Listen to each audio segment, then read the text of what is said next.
Sun Business, les dirigeants et les entrepreneurs du territoire ont la parole. Clément Lessort.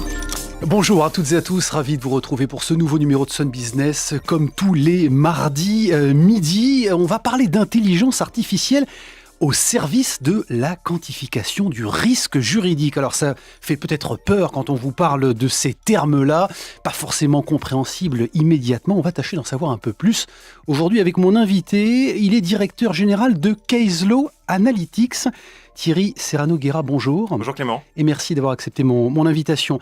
C'est une start-up qui a été créée en septembre 2017 par un mathématicien et un expert en droit, en tout cas un avocat et ancien magistrat.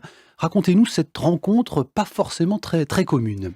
En effet, c'est inhabituel. Alors la société a un peu plus que quelques mois, parce qu'elle est issue de 3 ans de recherche au sein de l'Institut INRIA, donc le CNRS du numérique. Donc l'Institut national de recherche en informatique et en automatique, c'est Tout bien à ça fait, oui, très bien.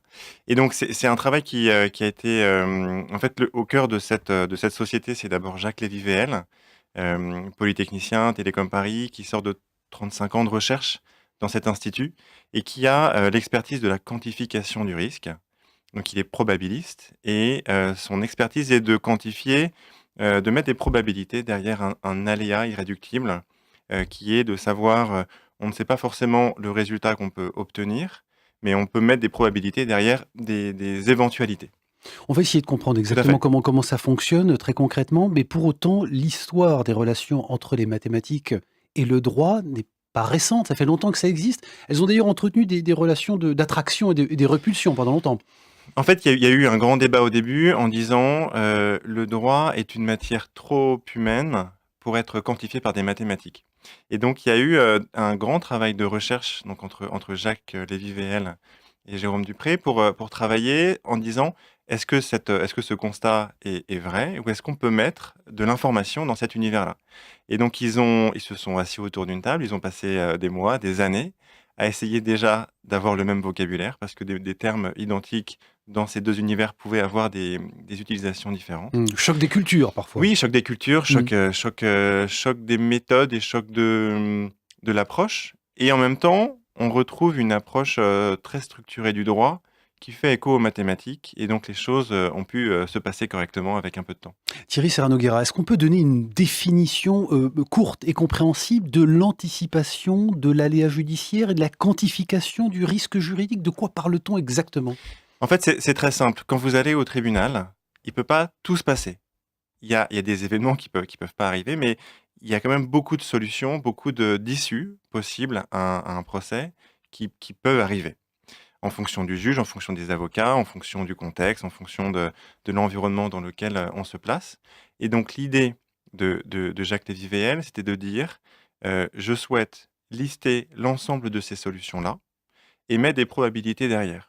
Donc nous, une solution qu'on propose, c'est typiquement de dire, dans le cas que vous nous présentez, dans le dossier que vous avez sous les yeux, qui correspond à un certain nombre de critères qui peuvent être définis, si vous alliez aujourd'hui 100 fois au tribunal de Nantes, vous ressortiriez avec ces 100 résultats-là. Alors il y a des résultats qui se multiplieraient avec une grande probabilité, d'autres avec une probabilité très faible, mais l'idée c'est de dire, si j'avais la capacité aujourd'hui d'aller 100 fois au tribunal, voici les 100 résultats, voici les 100 issues possibles de mon cas. Ça veut dire très concrètement que vous exploitez des bases de données de jurisprudence. Ça veut dire, jurisprudence, pour que nos auditeurs comprennent bien, c'est l'ensemble des arrêts et des jugements qu'ont rendus des cours et des tribunaux pour la solution d'une situation juridique donnée, afin, pour vous, de modéliser des décisions de justice, c'est bien ça? En fait, il y a 2 étapes et 2 visions. Il y a une vision statistique qui est de dire, je vais prendre l'ensemble de la jurisprudence, donc des résultats passés au tribunal, et de dire, en disant, voilà, je suis un homme, j'ai 28 ans, j'ai 1 500 € net par mois, je me fais licencier d'une boîte qui fait 800 employés. Et donc, je pourrais dire statistiquement, j'ai une chance sur 3 d'avoir quelque chose au tribunal. On parle des prud'hommes, là, en l'occurrence. Oui, des prud'hommes, pour un montant de X.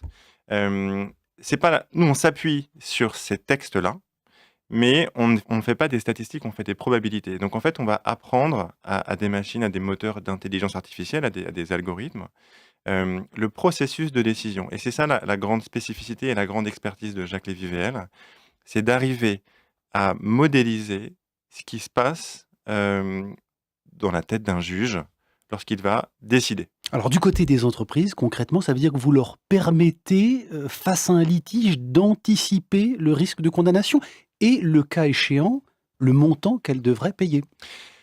Oui, l'idée, c'est de donner de l'information juridique et judiciaire pour deux raisons. La première, c'est de savoir est-ce que j'y vais ou pas. Et donc jusqu'à présent, il y avait, et notamment pour les petits acteurs, que ce soit des PME ou des individuels, parfois la crainte d'aller voir son avocat en disant je sais qu'il y a quelque chose qui mériterait un regard juridique, mais je ne sais pas combien de temps ça va durer, je ne sais pas combien d'argent ça va me coûter, et je ne sais pas quelle énergie je vais dépenser dans cet univers-là. Est-ce que ça veut dire que votre solution, Thierry Serra-Noguera, peut favoriser des recours à l'amiable et, in fine, désengorger les tribunaux? Certainement, et c'est l'objectif initial. L'objectif initial, c'est de remettre le droit au centre des relations, donc de remettre le juriste, le professionnel du droit, avec des outils bien pensés et qui lui donnent de l'information, la capacité de guider ses clients ou les entreprises très vite pour savoir si oui ou non il faut y aller et comment négocier si on peut éviter la casse tribunal.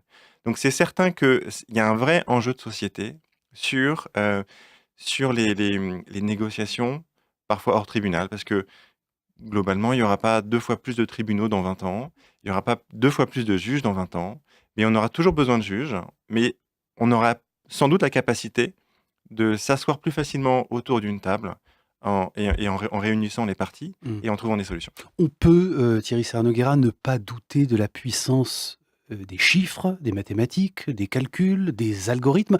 Pour autant, la marge d'appréciation du juge, ce qui reste de l'humain, son humeur le jour du rendu de sa décision, ce sont par essence des éléments imprévisibles. En effet, et notre logiciel, nos outils, notre offre, elle est pas là pour être un entonnoir d'informations. Et nous, c'est vraiment ce pourquoi on lutte, c'est qu'il y a en gros aujourd'hui 2 visions dans cette tech adaptée au droit. On a soit sur le marché des outils qui vous disent en effet, à la fin, on a un cas, un montant, un pourcentage, et en effet, avec des chiffres comme ça, le juge peut avoir une crainte, de s'appuyer sur ces décisions-là, et puis d'être à l'extérieur de ces décisions-là. Nous, à l'inverse, ce qu'on propose, c'est de présenter l'éventail de toutes les solutions possibles pour un juge. Donc les magistrats sont plutôt satisfaits de notre solution. On l'offre à titre gratuit à tous les magistrats qui le souhaitent, parce qu'ils ont de l'information avec l'éventail des possibilités. Ce qui se passait jusqu'à présent, et ce qui était très normal, c'est que les magistrats, lorsqu'ils avaient des doutes, lorsqu'ils avaient des questions sur un cas, parce que c'est d'abord très humain, c'est très individuel, allaient voir leurs collègues en disant mais voilà, j'ai un dossier un peu particulier, quel est votre regard sur ce sujet-là? Et c'est un peu ce qu'on peut proposer à ces magistrats-là, c'est de dire vous allez voir beaucoup de collègues en même temps et vous avez beaucoup d'informations en même temps et c'est immédiat. De quel contentieux parle-t-on exactement? Vous avez évoqué notamment le problème des licenciements et du prud'homme, mais de quel autre contentieux on peut parler avec vous? Alors la liste des contentieux est assez large et nous on va vraiment traiter sujet de droit par sujet de droit, à partir du moment où il y a suffisamment de jurisprudence, mais on n'a pas besoin de millions de cas, on a besoin de quelques centaines, quelques milliers de cas. Et donc on a des sujets familiaux, que ce soit le divorce, les pensions alimentaires pour les enfants.